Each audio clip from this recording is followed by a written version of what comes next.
তিস্তা নদীর ভেতর দিক দিয়ে দুদিকে যতদূর সোনগর ব্রিজ। আজকে তিস্তার পানি বিপদ সীমার উপর দিয়ে যাচ্ছে একটা বট গাছ। এখন এরা চলে যাচ্ছে কালীগঞ্জে। যে গুরিং বাঁধের পানি আমার পিছনে তিস্তা নদীর অববাহিকায় ভাই মাছ শিকার করতেছে। এর এক ভাই মাছ পাইছে, এই যে একটা বালিয়া মাছ। দুইটা রে ভাই। ওহো, দারুণ তো। চার ফুটি নদীর পাশেই একটা বাঁশঝাড়। এই যে মাছের দেশি মাছ ভাই, দেখা যাক বিসমিল্লাহ করে উঠাচ্ছে। বিসমিল্লাহ, উঠান উঠান। ওটা হচ্ছে রংপুরের অংশ। আমার ভাঙ্গানা রে। সোনগর ব্রিজ দিয়ে যাচ্ছি আমরা তিস্তা ক্যানেলে। প্রিয় বন্ধুরা, যাচ্ছি ইসলামের গুরিং এ, আর সাথে আছেন ধনঞ্জয় দাদা। আজকে তিস্তার পানি বিপদ সীমার উপর দিয়ে যাচ্ছে, সেটি আপনাদের সামনে আজকে তুলে ধরব। ভিডিওটি শেষ পর্যন্ত দেখবেন আশা রাখি। উত্তরবঙ্গের নীলফামারী জেলার জলঢাকা উপজেলার তিস্তার পার খুবই অবহেলিত একটি জায়গা। সেই জায়গাটিতে এখন আপনাদের নিয়ে যাওয়া হচ্ছে। এখানে দেখতে পাচ্ছেন বিশাল একটা বট গাছ। প্রিয় বন্ধুরা, এইমাত্র আমরা বাঁধে এসে পৌঁছলাম, তিস্তার গুরিং বাঁধ। দেখতে পাচ্ছেন এখানে একটা নৌকা বাঁধা আছে, ট্রলার বলে। এই ট্রলার থেকে এখন এরা ছেড়ে যাচ্ছে কালীগঞ্জে। কালীগঞ্জের উদ্দেশ্যে যাচ্ছে, কালীগঞ্জ তুষ ভান্ডার এদিকে। এই আশা রাখি গুরিং এর চিত্রটা দেখলে আপনার ভালো লাগবে। এই যে দুই দিকে তিস্তা, মাঝখানে গুরিং। তিস্তা নদীর পানি এই বছরের মধ্যে হঠাৎ বিপদ সীমার উপরে অবস্থান করতেছে। এই যে আপনারা দেখতে পাচ্ছেন তিস্তার পানি, দুদিকে যতদূর চোখ যায় শুধু তিস্তা নদীর পানি। যাচ্ছি আমরা তিস্তা নদীর ভেতর দিক দিয়ে।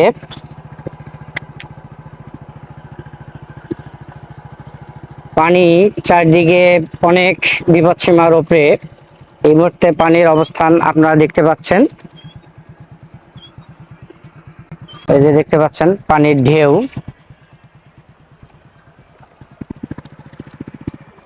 যে গুরিং বাঁধের পানি ঢেউ আছড়ে পড়ছে, পানিগুলো খুবই কর্দমাক্ত, যে দেখতে পাচ্ছেন। এই যে প্রিয় বন্ধুগণ, এই মুহূর্তে আমি আছি ইসলামের গুরিং, তারপরে শৈলমারি গুরিং এর ভিতর দিক দিয়ে।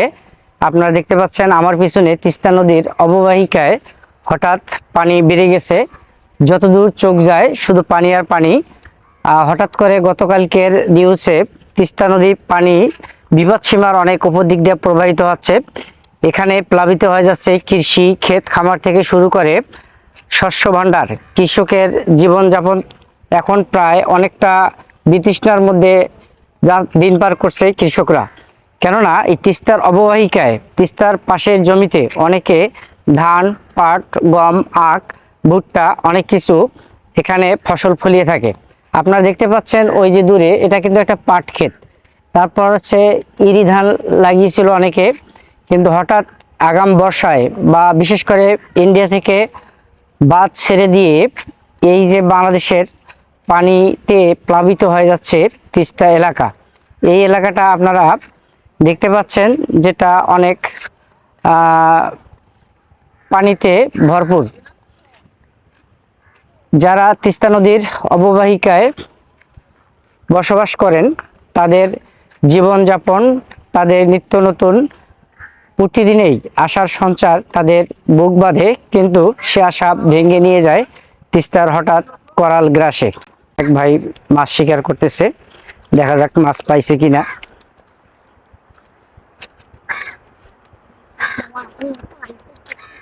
মাছ পাইছেন নাকি? মাছ তো পাসি ভাই। কি মাছ?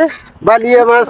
ওর বাবা, বিশাল বিশাল মাছ। এই যে দেখতে পাচ্ছেন আমাদের এক ভাই মাছ পাইছে, এই যে একটা বালিয়া মাছ। দুইটা রে ভাই। ওহো, দারুণ তো। সাদা সুন্দর এই একটা মাছ, এই একটা মাছ, মাশাআল্লাহ। এই স্বাদের, এই মাছের স্বাদেই আলাদা। মাছ পাওয়া যায় কি নতুন পানিতে? ভাই যায় যায় যায় না? যায়। এটা কি জাল? হ্যাঁ। এই যে দেখতে পাচ্ছেন এই ভাই জাল দিয়ে তিস্তার বুড়িং বাঁধের সাথে সুন্দর করে বাঁধের মতন দিয়ে নিয়ে এসে মাছ ধরার চেষ্টা করতেছে। সারাদিনে মাছ মারছেন আজকে? না ভাই আধা ঘন্টা আছে। আধা ঘন্টা। বড় মাছ পাওয়া যাচ্ছে কি এখন? বড় মাছ নয় ভাই, বালিয়া পুডি। বালি আর পুঁটি? হ্যাঁ, বড়লির বাচ্চা। আচ্ছা, এই যে দেখতে পাচ্ছেন হাত দিয়ে পানি থেকে যাচ্ছে, আর এই যে পানির স্রোতটা আসতেছে, এই স্রোত দিয়ে মাছ তিস্তা নদী থেকে এই ছোট্ট ক্যানেল দিয়ে এসে এই জালের মধ্যে আটকা পড়তেছে। দুইটা বালিয়া মাছ দেখলাম। আর এই যে দেখতে পাচ্ছেন এখানে আপনাদেরকে যদি দেখাই, এই যে তিস্তার সাইড, এই সাইডে যতদূর চোখ যায় শুধু পানি আর পানি। এই তিস্তা নদীর পাশেই একটা বাঁশঝাড়, কৈমারি, জলঢাকা বা গঙ্গাছড়া বা কালীগঞ্জ তুষভান্ডার আশপাশে আছেন, তাদের তিস্তা নদীর দুই পাশে এই রকমের অসংখ্য ছোট্ট ছোট্ট ক্যানেল আছেন বা গুরিং বাঁধ আছে। এই বাঁধগুলোতে বিকালবেলা পানি হলে খুবই দেখার সুন্দর দৃশ্য অবলোকন হয়ে থাকে, এবং অনেক পর্যটক স্থানীয় থেকে শুরু করে দূর থেকে হঠাৎ তিস্তার পানি বেড়ে গেলে অনেকে এখানে আসেন এই দৃশ্যটাকে অবলোকন করার জন্য। প্রিয় বন্ধুরা, আপনারা যে যেখান থেকে আমার এই ভিডিওটা দেখছেন বা দেখবেন, অবশ্যই লাইক, কমেন্ট, শেয়ার করবেন, আর আমার চ্যানেলটাকে সাবস্ক্রাইব করবেন। ফেসবুক থেকে দেখে থাকলে ফেসবুক পেজটাকে ফলো দিয়ে পাশে থাকার আমন্ত্রণ জানাইলাম। এই যে জাল উঠালো, কিন্তু দুর্ভাগ্য জালের মধ্যে কোনো মাছ নেই। কি রকমের মাছ পাওয়া যায় এখানে? বিভিন্ন প্রকারের মাছ। তারপরও দেশি মাছের মধ্যে দেশি মাছ, বড়লি, পুডি, খলসা, বৈরালি, পুঁটি, খুলসা, ট্যাংরা। ট্যাংরা। আচ্ছা, তারপর এখানে পানি কি আজকে বেশি হঠাৎ? কি নাম আপনার বললেন? সুশান্ত। সুশান্ত ভাইকে শুনতে পারলেন, ইনি এখানকার স্থানীয় একজন লোক। এখানে বৈরালি, ট্যাংরা, পুঁটি, পাবদা ইত্যাদি মাছ সাধারণত এখানে পেয়ে থাকেন। এখন বিকালবেলা সূর্য অস্তের মতো, এই যে সূর্য অস্ত যাচ্ছে আপনারা দেখতে পাচ্ছেন। আর এই মুহূর্তে আমি দাঁড়িয়ে আছি মৌজার শোলমারির গুরিং বাঁধে। আপনারা বাঁধের চিত্রটি দেখলেন, আর কে কোথা থেকে ভিডিওটি দেখছেন অবশ্যই জানাবেন। বন্ধুরা দেখতে পাচ্ছেন জেলে ভাই আমাদের এখানে মাছ পেয়েছে। এই যে মাছের, দেশি মাছ, কি কি মাছ আছে ভাই এখানে? পুঁটি মাছ, খলসা মাছ, ট্যাংরা মাছ। কতক্ষণ ধরে মাছ ধরতেছেন সুশান্ত দা? ঘন্টা দুয়েক থেকে মাছ ধরতেছেন। আর এক ভাই দেখা যাক বিসমিল্লাহ করে উঠাচ্ছে। বিসমিল্লাহ, উঠান উঠান। উঠছে নাকি? না না, ওঠে না। আচ্ছা, ভাইয়ের কপাল আসলে আনলাকি যে মাছ পাইলো না। অনেকে আসেন জেলে ভাইয়ের কাছ থেকে জাল নিয়ে শখের বসে মাছ ধরেন। ভাই আপনার নাম কি? মমিনুর রহমান। মমিনুর রহমান। কোথা থেকে আসছেন? আমি কৈমারি থেকে আইছি। কৈমারি থেকে আসছেন। এই যে দেখেন মমিনুর ভাই জাল উঠালো, দেখা যাক কি ভাগ্যে আছে। এই যে জাল জিরো। আসলে মাছ মারার কথা সবারই মনে পড়ে, শৌখিন লোক। আর এখানেও দেশি মাছ আমরা দেখতে পারলাম। এই যে দেশি মাছের কিছু, আসলে এই মাছ স্বাদ আসলে অন্য রকমের। ধরতেছেন, এই যে জাল টানলো, দেখা যাক মাছ আছে কিনা। ওহ, পড়ছে, আহা, পড়ে গেল। একটা মাছ ছিল, কিন্তু যেটাকে বলা হয় ইসলামের গুরিং, লেবুর গুরিং। আর তিস্তা নদীর দুই দিকে আমি যে অংশটাতে আছি এটা নীলফামারীর অংশ, আমার পাশে ঠিক একটু অদূরে ওটা হচ্ছে রংপুরের অংশ। আর আমার পিছনে যে ব্যাক সাইডটা দেখতে পাচ্ছেন সেটা হচ্ছে লালমনিরহাটের কালীগঞ্জ উপজেলার একটা অংশ।